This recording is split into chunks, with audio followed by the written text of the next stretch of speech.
Welcome to this IELTS listening practice test. There are 4 sections and 40 questions in total. Each recording is played only once. You'll have time to read the questions before each part and check your answers afterward. At the end, you'll get 10 minutes to transfer your answers. Get ready with a pen and paper. Now let's begin section 1.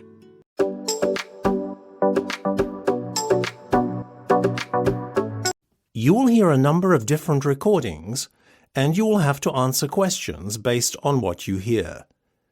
There will be time for you to read the instructions and questions, and you will have a chance to check your work. All the recordings will be played once only. The test is in 4 sections. At the end of the test, you will be given 10 minutes to transfer your answers to the answer sheet. Now turn to Section 1. Section 1. You will hear part of a conversation between an art auctioneer and their client. First, you have some time to look at questions 1 to 7.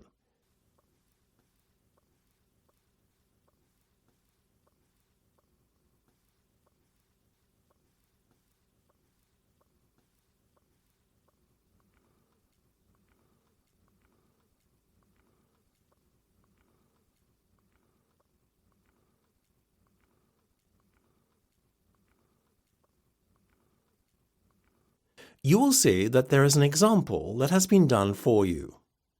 On this occasion only, the conversation relating to this will be played first. Good afternoon, madam. Yes, I see you successfully bid for lot 2374. Good afternoon. Yes, that's correct. The lot number of the auctioned article is 2374. So you write 2374 in the space provided. You should answer the questions as you listen, because you will not hear the recording a second time.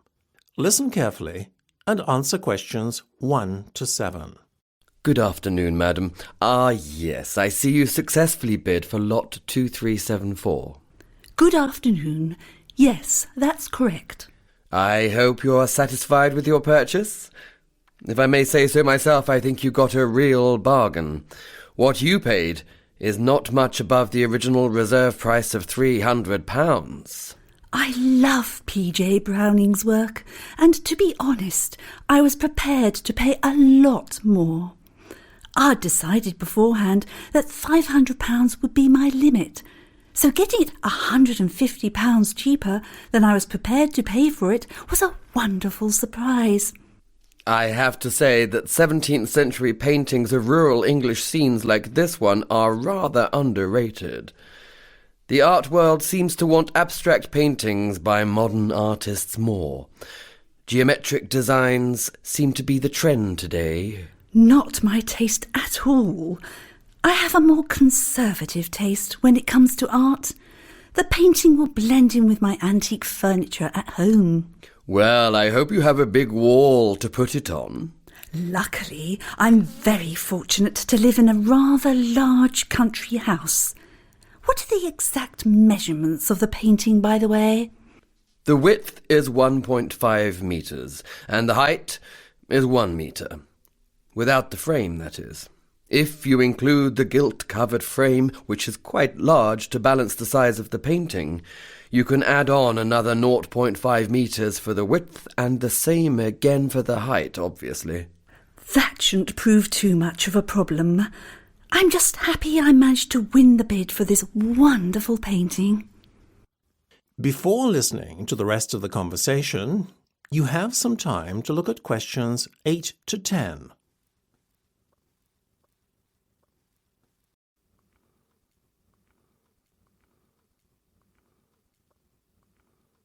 Now listen and answer questions 8 to 10. So, madam, I would just like to take down some details from you. OK, go ahead. I recognise your face as you've attended several of our auctions before, but I can't put a name to your face. Could you remind me of your name, please? Oh, yes, it's Mrs. Bradwell Thompson. It's a double-barrelled surname, so you need a hyphen in between the two surnames, you see. So that's spelt Bradwell,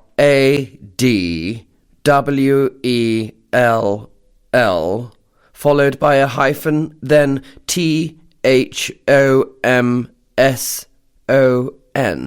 Well, the first part's right, but you spell Thompson with a P in between the M and the S of the surname. OK. And your address, please? Yes, it's Charlton Manor. That's spelt Charlton.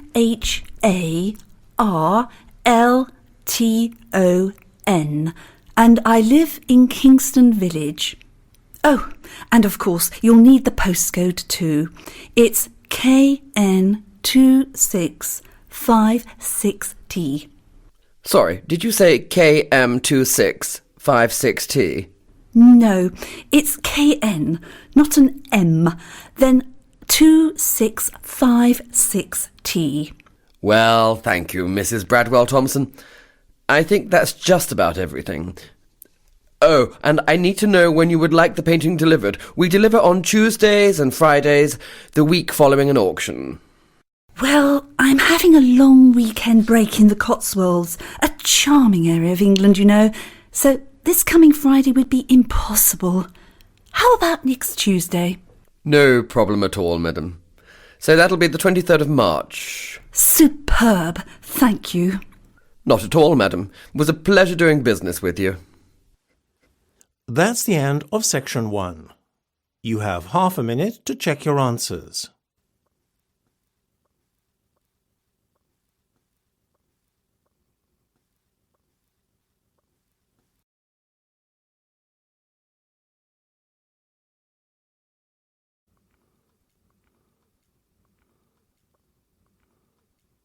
Now turn to section 2. Section 2. You will hear the curator of an art museum talking to a group of visitors who are visiting the museum for the first time. First, you will have time to look at questions 11 to 15.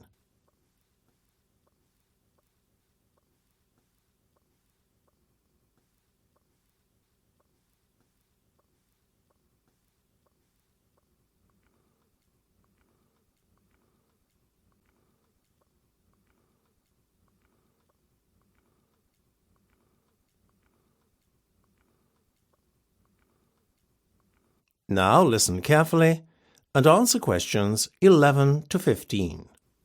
A very good afternoon to you all, ladies and gentlemen. I'm glad you've chosen to visit the prestigious Triton Museum of Art today, and I'll look forward to showing you around.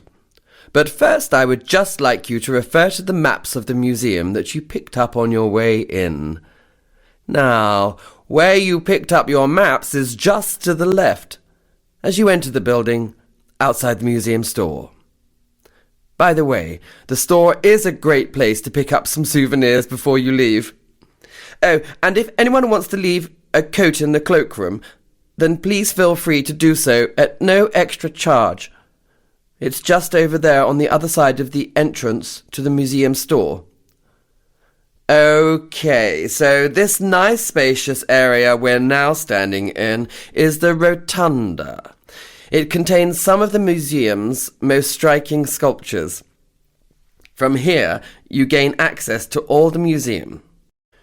Leading off from the Rotunda are the Warburton Gallery and our other large gallery that houses a permanent art collection. We'll be starting our tour actually in the Permanent Collection Gallery, as it's the nearest of the two galleries to the entrance.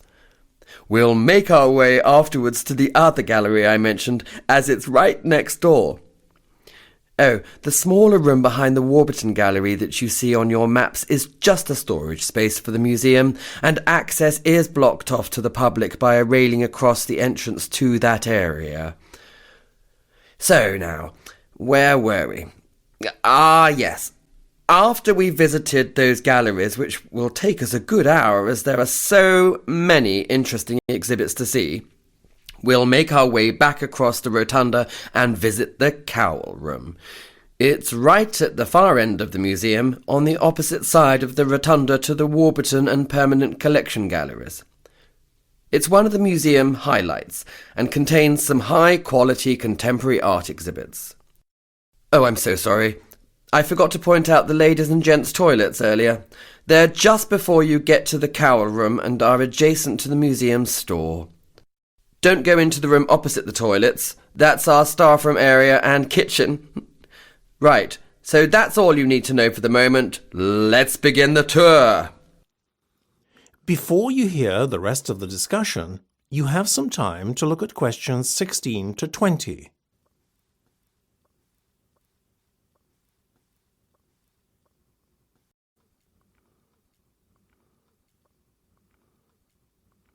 Now listen and answer questions 16 to 20. Well, I hope you all found the tour interesting. If any of you would like to become a patron of the museum, you can request information from the museum store. Being a patron entitles you to special discounts on visiting exhibitions and first refusal on tickets to special events. You will also be the first to know about our museum events, as you are automatically placed on the museum's mailing list. You can choose to become a gold, silver or bronze patron of the museum. Gold patrons are also permitted free entry for one accompanying guest. However, all patrons can receive year-round benefits that are not enjoyed by non-patrons.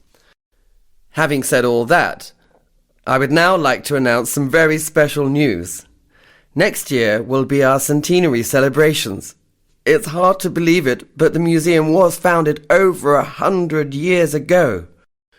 Accordingly, we will be seeing in the new year in style with a special masked ball. This has been organised in response to a special request from some of our patrons. Plans have yet to be finalised for this one-off event, but a themed masked ball has been suggested. The idea being that guests come in the guise of famous artists, past or present. One exciting event that has been confirmed is the Summer Garden Party.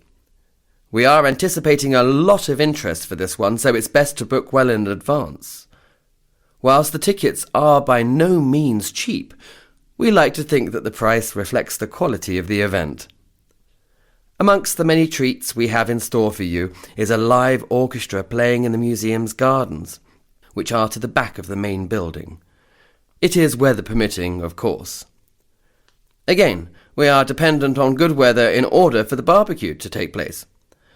Alternatively, a sit-down meal will be provided in the Cowl Room. Everything from the entertainment to the food is included in the ticket price, so there are no hidden extras. Now, having given you a roundup of the highlights of next year's social events, let's go on to the artistic highlights of next month. Coming up shortly is Ewan Bailey's newest installation, Light and Sound Waves. Always thought-provoking, his previous installations have been very well received.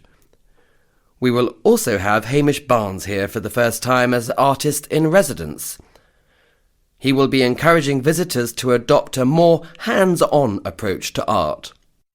Finally, last but not least, we will be exhibiting the work of Sean Long, who will be making his artistic debut. His work will be on show in the Warburton Gallery over the summer period.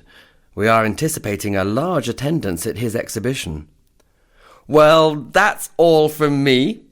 I look forward to seeing you at one or maybe all of our events. It's certainly going to be an action-packed year for the museum, both culturally and socially. That's the end of section 2. You have half a minute to check your answers.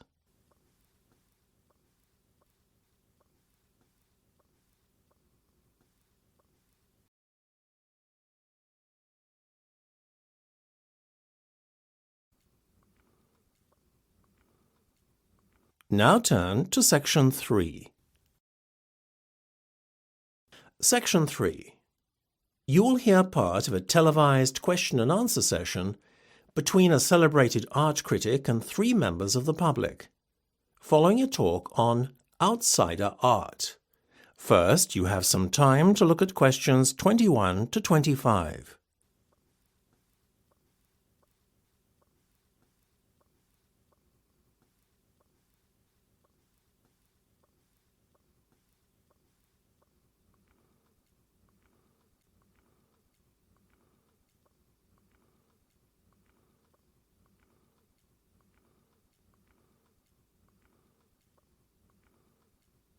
Now listen carefully and answer questions 21 to 25.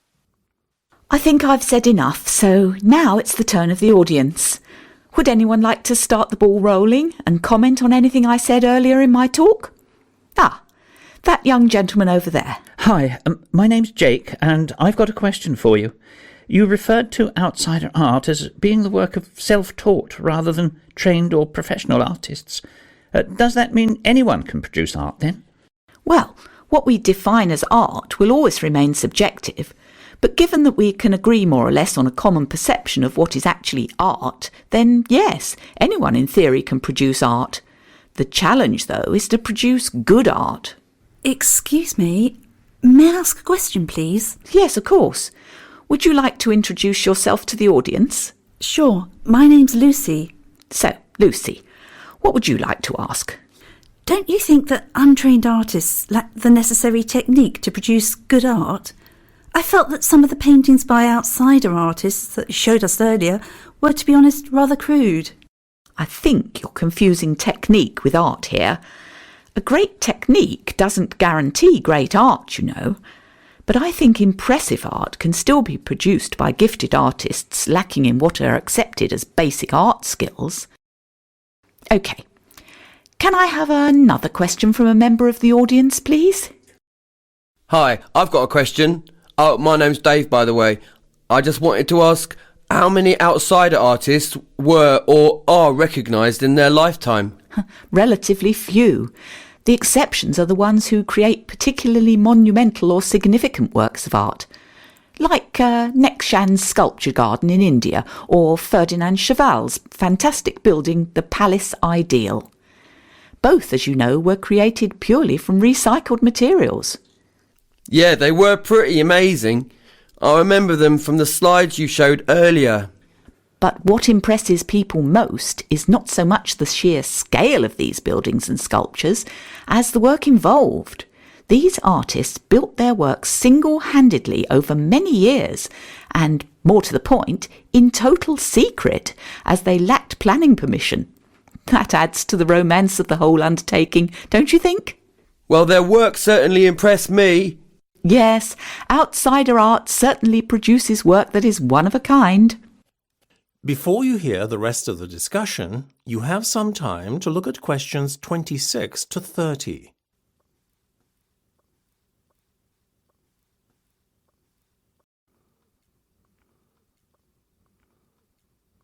Now listen and answer questions 26 to 30.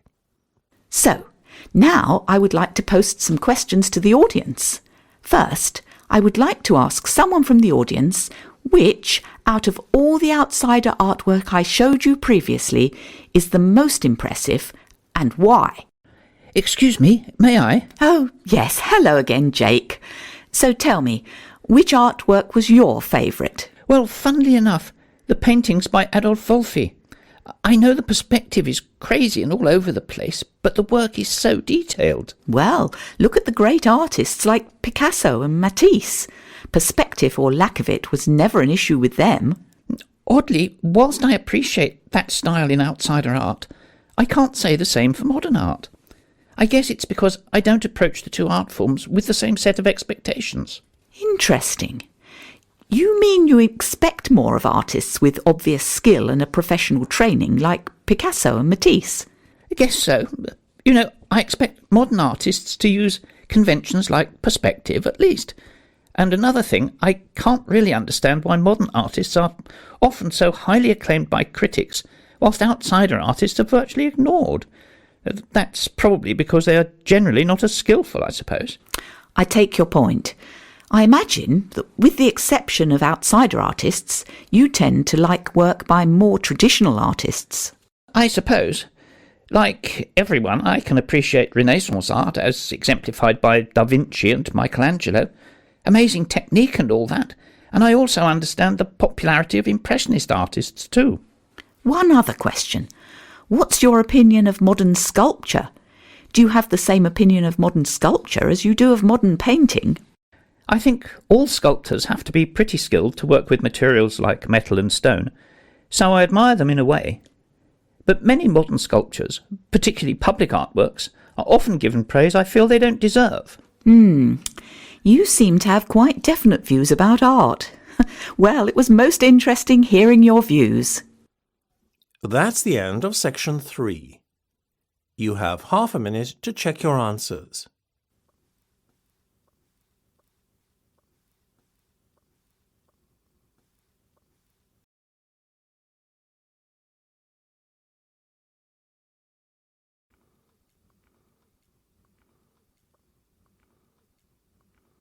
Now turn to section 4. Section 4. You will hear part of an art lecture. First, you have some time to look at questions 31 to 40.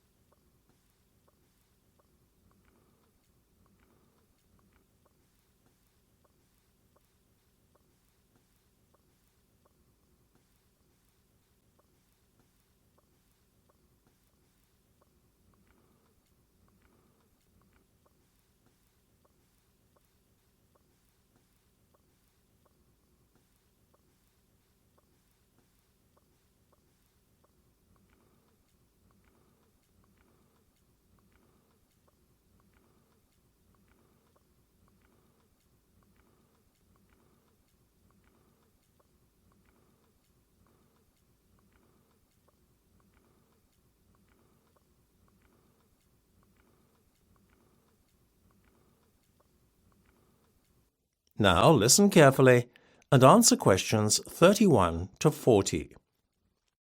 I have just shown you all some slides of a very varied set of paintings.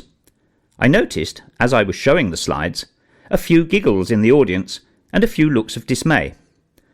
I guess entitling my lecture Unconventional Art Geniuses was a bit misleading. When most of you were looking at the frankly basic colour use and rather primitive painting techniques, you probably were more than a little surprised. Well, I have a shock for you all. What I'm about to tell you next will help you understand the title of my lecture.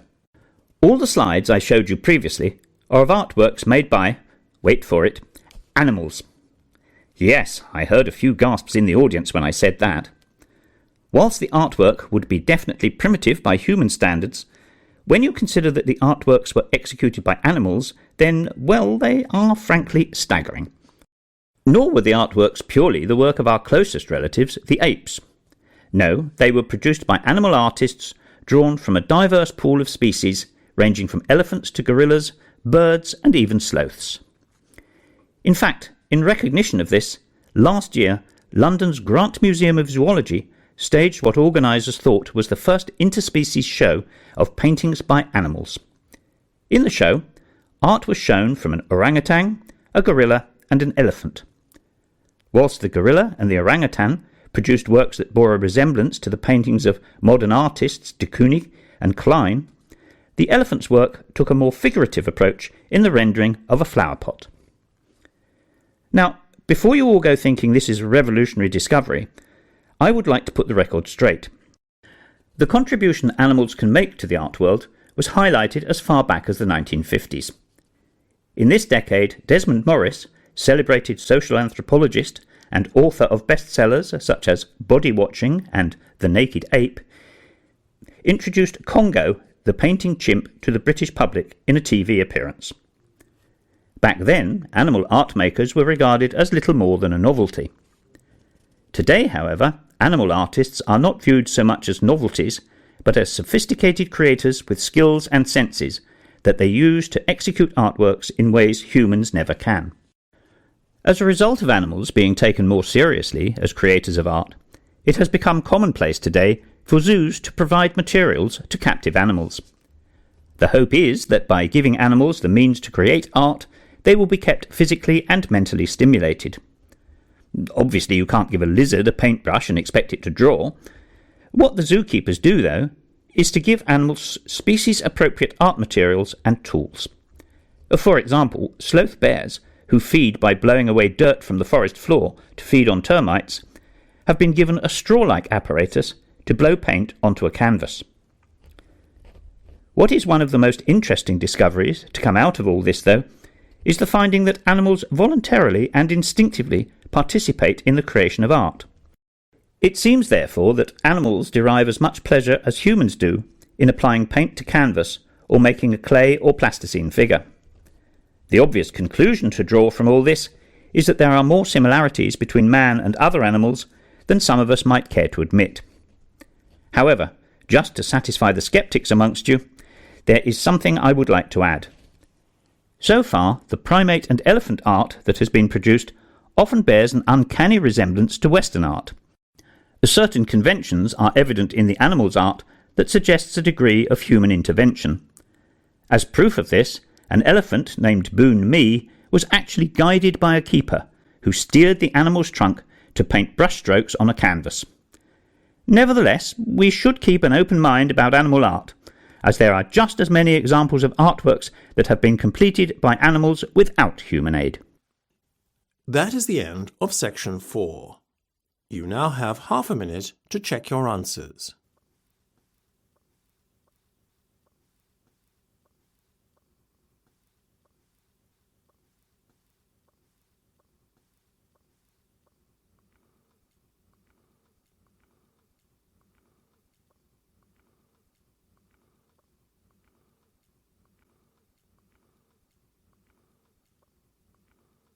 That is the end of the listening test. You now have 10 minutes to transfer your answers to the listening answer sheet.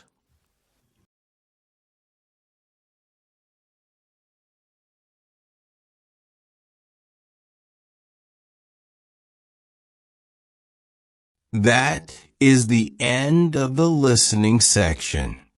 You now have 2 minutes to review your answers before the test automatically moves on to the next section. Please take this time to check your answers carefully. Make sure all your responses are recorded in the correct places, and review your spelling, grammar, and formatting. Once the time is up, the system will take you directly to the reading section. Please remain seated and stay focused. The next section will begin shortly.